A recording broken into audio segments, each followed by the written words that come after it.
ವೆನೆಜುವೆಲಾ ಅಂದ್ರೆ ನೆನಪಾಗೋದು ಕಣ್ಣು ಹಾಯಿಸಿದಷ್ಟು ದೂರ ಹರಡಿರೋ ತೈಲ ಸಮುದ್ರ.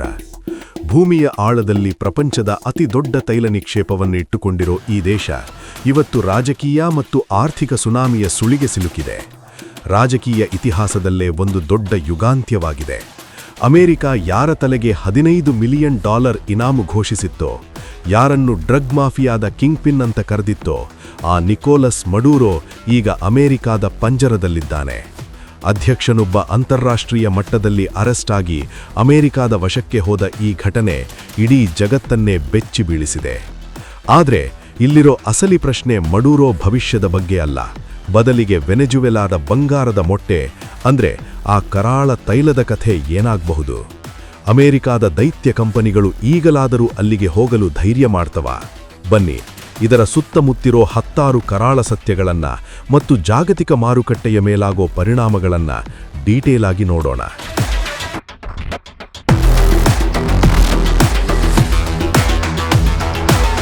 ನಾಯಕನಿಲ್ಲದ ದೇಶ, ಮಡೂರೋ ನಂತರದ ಮಹಾ ಅಸ್ಥಿರತೆ. ಮಡೂರೋ ಅರೆಸ್ಟ್ ಆಗಿರಬಹುದು, ಆದರೆ ವೆನೆಜುವೆಲಾದಲ್ಲಿ ಅದರ ನಂತರ ಸೃಷ್ಟಿಯಾಗಿರುವ ಪರಿಸ್ಥಿತಿ ಅಮೆರಿಕಾದ ತೈಲ ಕಂಪನಿಗಳಿಗೆ ನಡುಕ ಹುಟ್ಟಿಸಿದೆ. ಮಡೂರೋ ಕೆಳಗೆ ಕೆಲಸ ಮಾಡುತ್ತಿದ್ದ ಮಿಲಿಟರಿ ಜನರಲ್ಗಳು ಮತ್ತು ಆತನ ನಿಷ್ಠಾವಂತ ಸಶಸ್ತ್ರ ಗುಂಪುಗಳು ಈಗ ಏನು ಮಾಡ್ತಾರೆ ಅನ್ನೋದು ಯಾರಿಗೂ ತಿಳಿಯದ ವಿಷಯ. ಒಂದು ದೇಶದ ಅಧ್ಯಕ್ಷನನ್ನೇ ಅರೆಸ್ಟ್ ಮಾಡಿದಾಗ ಆ ದೇಶದೊಳಗೆ ಅಂತರ್ಯುದ್ಧದ ಪರಿಸ್ಥಿತಿ ನಿರ್ಮಾಣವಾಗುವ ಸಾಧ್ಯತೆ 90% ಇರುತ್ತೆ. ಯೋಚನೆ ಮಾಡಿ, ಯಾವ ಕಂಪನಿ ತಾನೇ ಇಂಥ ಸ್ಫೋಟಕ ವಾತಾವರಣದಲ್ಲಿ ಕೋಟ್ಯಾಂತರ ರೂಪಾಯಿ ಬೆಲೆ ಬಾಳುವ ಯಂತ್ರೋಪಕರಣಗಳನ್ನು ತಂದು ತೈಲ ತೆಗೆಯೋಕೆ ಧೈರ್ಯ ಮಾಡುತ್ತೆ? ಯಾವುದೋ ಕ್ಷಣದಲ್ಲಿ ಬಾಂಬ್ ಬೀಳಬಹುದು ಅಥವಾ ಶತ್ರು ಗುಂಪುಗಳು ರಿಫೈನರಿಗಳಿಗೆ ಬೆಂಕಿ ಹಚ್ಚಬಹುದು ಅನ್ನೋ ಭಯ ಇರುವಾಗ ಹೂಡಿಕೆ ಅನ್ನೋದು ತುಂಬ ರಿಸ್ಕ್ ಅಷ್ಟೇ. ಈ ರಿಸ್ಕ್ ತೆಗೆದುಕೊಳ್ಳಲು ಯಾವ ಆಯಿಲ್ ಕಂಪನಿಗಳು ತಯಾರಿಲ್ಲ.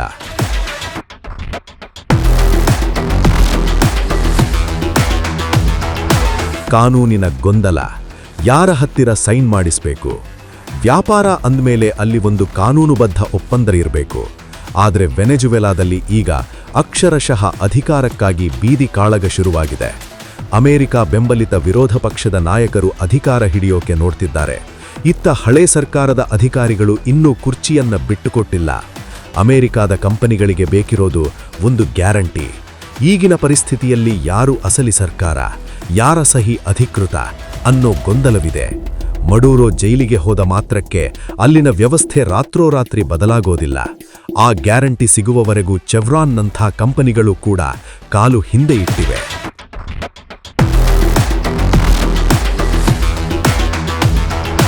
ಅಮೆರಿಕಾದ ಸ್ಯಾಂಕ್ಷನ್ಸ್ ಮತ್ತು ರಾಜಕೀಯ ಕಿತ್ತಾಟ. ವೆನೆಜುವೆಲಾ ಮತ್ತು ಅಮೆರಿಕಾದ ನಡುವೆ ಸದ್ಯಕ್ಕೆ ಕಿಂಚಿತ್ತೂ ಪ್ರೀತಿ ಉಳಿದಿಲ್ಲ. ಮಡೂರೋ ಸರ್ಕಾರವನ್ನ ಅಮೆರಿಕ ಯಾವತ್ತೂ ಒಪ್ಪಿರಲಿಲ್ಲ. ಅಲ್ಲಿ ಪ್ರಜಾಪ್ರಭುತ್ವಕ್ಕೆ ಬೆಲೆಯಿಲ್ಲ ಅನ್ನೋದು ಅಮೆರಿಕಾದ ವಾದ. ಇದಕ್ಕಾಗಿಯೇ ಅಮೆರಿಕ ವೆನೆಜುವೆಲಾದ ಮೇಲೆ ಕಠಿಣ ಆರ್ಥಿಕ ನಿರ್ಬಂಧಗಳನ್ನು ಹೇರಿದೆ.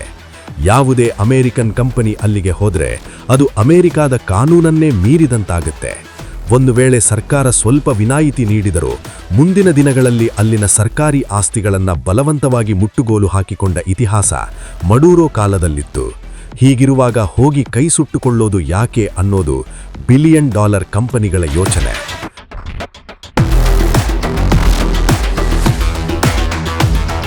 ಹದಗೆಟ್ಟ ಮೂಲಸೌಕರ್ಯ.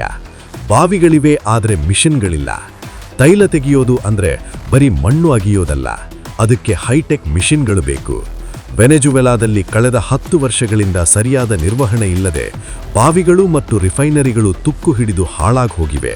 ಅಲ್ಲಿಗೆ ಹೋಗೋ ಅಮೆರಿಕನ್ ಕಂಪನಿಗಳು ಈಗ ಸುಮ್ಮನೆ ತೈಲ ತೆಗೆಯೋಕ್ಕಾಗಲ್ಲ. ಮೊದಲು ಆ ಹಳೆ ಮಿಷನ್ಗಳನ್ನು ಸರಿಪಡಿಸೋಕೆ ಕೋಟ್ಯಾಂತರ $, ಹಣವನ್ನ ಹೊಸದಾಗಿ ಸುರಿಬೇಕು. ಅಲ್ಲಿನ ವಿದ್ಯುತ್ ವ್ಯವಸ್ಥೆ ಯಾವತ್ತೂ ಕೈಕೊಡುತ್ತೆ. ಪೈಪ್ಲೈನ್ಗಳು ಸೋರ್ತಿವೆ. ಇಷ್ಟೆಲ್ಲ ರಿಪೇರಿ ಕೆಲಸ ಮಾಡೋಕೆ ಕಂಪನಿಗಳು ತಯಾರಿಲ್ಲ. ಯಾಕಂದ್ರೆ ನಾಳೆ ಅಲ್ಲಿನ ಸರ್ಕಾರ ಇದು ನಮ್ಮ ಆಸ್ತಿ, ನೀವಿಲ್ಲಿಂದ ತೊಲಗಿ ಅಂದ್ರೆ ಕಂಪನಿಗಳು ಬೀದಿಗೆ ಬೀಳಬೇಕಾಗತ್ತೆ.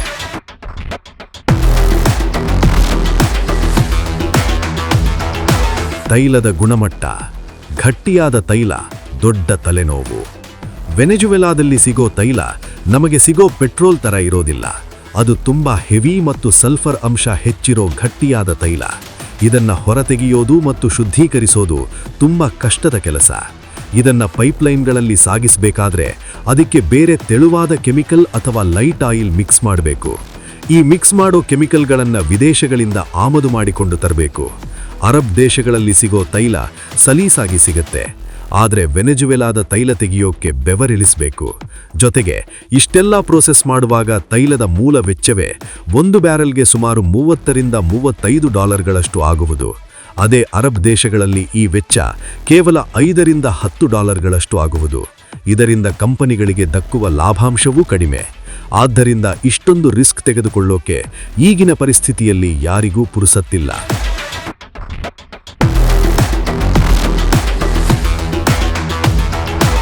ರಷ್ಯಾ ಮತ್ತು ಚೈನಾದ ಡರ್ಟಿ ಗೇಮ್.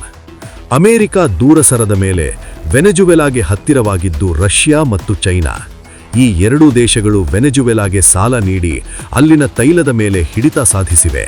ಮಡೂರೋ ಜೈಲಿಗೆ ಹೋದರೂ ಅಲ್ಲಿನ ತೈಲ ಕ್ಷೇತ್ರಗಳಲ್ಲಿ ಈ ದೇಶಗಳ ಹೂಡಿಕೆಗಳು ಇನ್ನೂ ಇವೆ.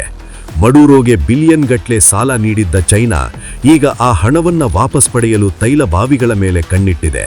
ಈಗ ಅಮೆರಿಕನ್ ಕಂಪನಿಗಳು ಅಲ್ಲಿಗೆ ಹೋದರೆ ಅವು ನೇರವಾಗಿ ರಷ್ಯಾ ಮತ್ತು ಚೈನಾದ ಹಿತಾಸಕ್ತಿಗಳೊಂದಿಗೆ ಸಂಘರ್ಷಕ್ಕಿಳಿಯಬೇಕಾಗತ್ತೆ. ಅಮೆರಿಕಾದ ಜಸ್ಟಿಸ್ ಡಿಪಾರ್ಟ್ಮೆಂಟ್ ಮಡೂರೋ ಮೇಲೆ ಕೇಸ್ ನಡೆಸ್ತಾ ಇರುವಾಗ ಅಲ್ಲಿನ ತೈಲ ಬಾವಿಗಳ ಪರಿಸ್ಥಿತಿ ಕೋರ್ಟ್ ಕೇಸುಗಳಲ್ಲಿ ಸಿಲುಕಿಕೊಳ್ಳುವ ಸಾಧ್ಯತೆ ಇದೆ.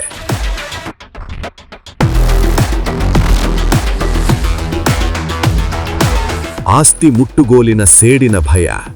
ಮಡೂರೋ ಅರೆಸ್ಟ್ ಆಗಿರೋದು ಆತನ ಬೆಂಬಲಿಗರಿಗೆ ದೊಡ್ಡ ಅವಮಾನದಂತೆ ಕಂಡಿದೆ. ಇದಕ್ಕೆ ಪ್ರತಿಯಾಗಿ ಅವರು ವೆನೆಜುವೆಲಾದಲ್ಲಿರುವ ಅಮೆರಿಕಾದ ಆಸ್ತಿಯ ಮೇಲೆ ದಾಳಿ ಮಾಡಬಹುದು ಅಥವಾ ಇರುವ ಯಂತ್ರಗಳನ್ನು ನಾಶ ಮಾಡಬಹುದು ಅನ್ನೋ ಆತಂಕವಿದೆ. ನಮ್ಮ ನಾಯಕನನ್ನೇ ಹಿಡಿದು ಹೋದ್ಮೇಲೆ ನಾವು ನಿಮ್ಮ ಕಂಪನಿಯನ್ನ ಯಾಕೆ ಬಿಡಬೇಕು ಅನ್ನೋ ಸೇಡಿನ ಭಾವನೆ ಅಲ್ಲಿನ ಸಶಸ್ತ್ರ ಗುಂಪುಗಳಲ್ಲಿದೆ. ಇದು ಬರೀ ಆರ್ಥಿಕ ನಷ್ಟ ಅಲ್ಲ, ಅಲ್ಲಿ ಕೆಲಸ ಮಾಡೋ ಎಂಜಿನಿಯರ್ಗಳ ಪ್ರಾಣಕ್ಕೂ ಅಪಾಯ ತರಬಹುದು.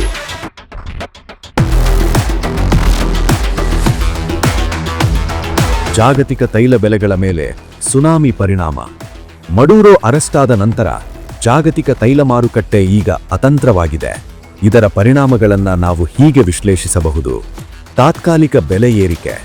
ವೆನೆಜುವೆಲಾದಲ್ಲಿ ಅಸ್ಥಿರತೆ ಹೆಚ್ಚಾದರೆ ಮಾರುಕಟ್ಟೆಗೆ ಬರ್ತಿರೋ ಅಲ್ಪ ಸ್ವಲ್ಪ ತೈಲವೂ ನಿಂತು ಹೋಗಬಹುದು. ಇದರಿಂದ ಅಂತಾರಾಷ್ಟ್ರೀಯ ಮಾರುಕಟ್ಟೆಯಲ್ಲಿ ಕಚ್ಚಾ ತೈಲದ ಬೆಲೆ ಏರಿಕೆಯಾಗೋ ಸಾಧ್ಯತೆ ದಟ್ಟವಾಗಿದೆ. ಪೂರೈಕೆಯಲ್ಲಿ ವ್ಯತ್ಯಯ. ವೆನೆಜುವೆಲಾ ತನ್ನ ಹಳೆ ಸಾಲವನ್ನ ತೀರಿಸೋಕೆ ಚೈನಾ ಮತ್ತು ರಷ್ಯಾಗೆ ತೈಲ ಕಳಿಸ್ತಿತ್ತು.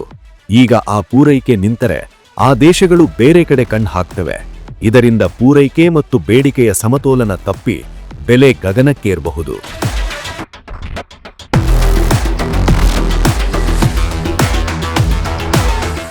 ಅಮೆರಿಕಾದ ಪ್ಲಾನ್.